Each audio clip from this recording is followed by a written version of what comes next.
right now. Pittsburgh's best sports show is about to begin. Call us or tweet us. We got things to talk about on the Ireland Contracting Nightly Sports Call. All right, Paul, thanks very much. Hello again, everyone. Since we last met, there could be a challenge to T.J. Watt and my nomination for him being Defensive Player of the Week. He will be in the AFC, but in the NFC, Khalil Mack in his debut has been terrific tonight for the Chicago Bears. He has a sack, he has a forced fumble, recovered fumble, and pick six the other way, not to mention lots of tackles.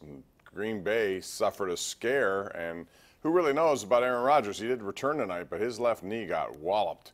And there was a lot of pressure from a 294-pound man who laid straight on that knee. So had to be carted off. He did return. So Khalil Mack has been terrific in his first game with the Chicago Bears as they are leading in Lambeau Field. Anyway, we're here to talk local sports, and the Steelers, of course, are the topic as they tie today. No one saw that coming. In fact, no team, no NFL game has ended in a tie in the first week of the season since all the way back in 1971. So it's 21-21 final today. And the disappointing thing, if you're a Steeler fan, is that they had a 14-point lead with the ball and 8 minutes left. And that's when you would expect the Steelers to put it away. But James Conner, for as well as he did, and he did well, 192 total yards, 135 on the ground, 56 in the air, 2 touchdowns, but a critical mistake that turned out to be the turning point for the Browns. They recover a fumble. Myles Garrett caused it. Jabril Peppers picked it up. He goes all the way to the 1, and then it's Carlos Hyde scoring. All of a sudden, it's a new game. And then later, there's a touchdown connection to Josh Gordon. Got both feet in. Tie game. Go to overtime. Steelers had their chances. A missed field goal after I thought they kind of called off the dogs a little bit. They got a little too conservative. I would have kept driving toward that goalpost and tried to make, if I did have to settle for a Boswell field goal, it would be a lot easier than 42 yards in this slop. They tried it. They missed it. And then, as you know, T.J. Watt with a blocked field goal really to end the game, as it was Zane Gonzalez who was trying to win it for Cleveland. So their winless streak ends. They had lost 17 straight. Well, they don't lose, but they don't win either. 21-21 your final score. We have a lot of components to this game. I want to talk about it with you. And does today's performance by James Conner make you rethink at all the Le'Veon Bell situation? Also, you know, the Steelers were picked by many people to be in the Super Bowl or at least get to the Super Bowl. It's one game, but has that altered a little bit, considering how the Ravens played today? They blew out the Bills at home, and Joe Flacco seemed extremely inspired and maybe threatened a little bit by the presence of Lamar Jackson. Also, it was Cincinnati. Down 10, came back on the road and beat Indianapolis today. So all those teams win, and they look better than maybe people thought they were in the AFC North. So we'll talk about that with you. 412-575-2600 is the number to call. Let us know what you think about that.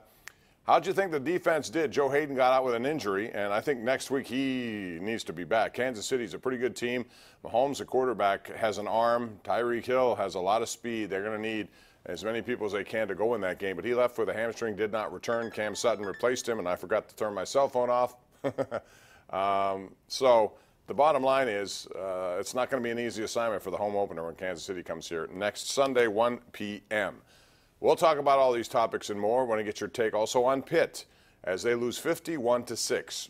Where do you think the Narduzzi program is here in year number 4? And did you think James Franklin was putting a little salt in the wound and running up the score when he didn't have to? Or did he have to? Penn State fans have no problem with it. A lot of Pitt fans really had a problem with it. Where do you sit on that topic? Let me know.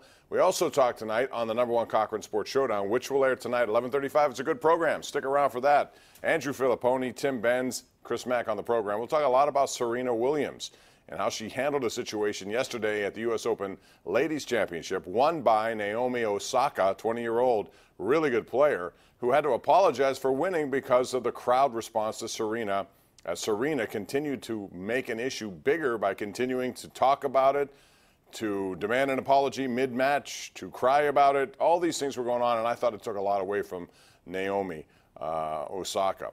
Serena Williams is a wonderful tennis player, maybe the best we've ever seen, but I thought she handled that all wrong. Anyway, your take on that. 412-575-2600. Join us for the Sports Showdown tonight, presented by #1 Cochran. That's at 11:35. We'll take your calls here. Get on the lines right now. We'll take those calls. 412-575-2600 right here on Pittsburgh's CW. The Ireland Contracting Nightly Sports Call is brought to you by Ireland Contracting, putting new roofs on Pittsburgh homes for over 25 years. Call Ireland Contracting at 1-800-NEW-ROOF.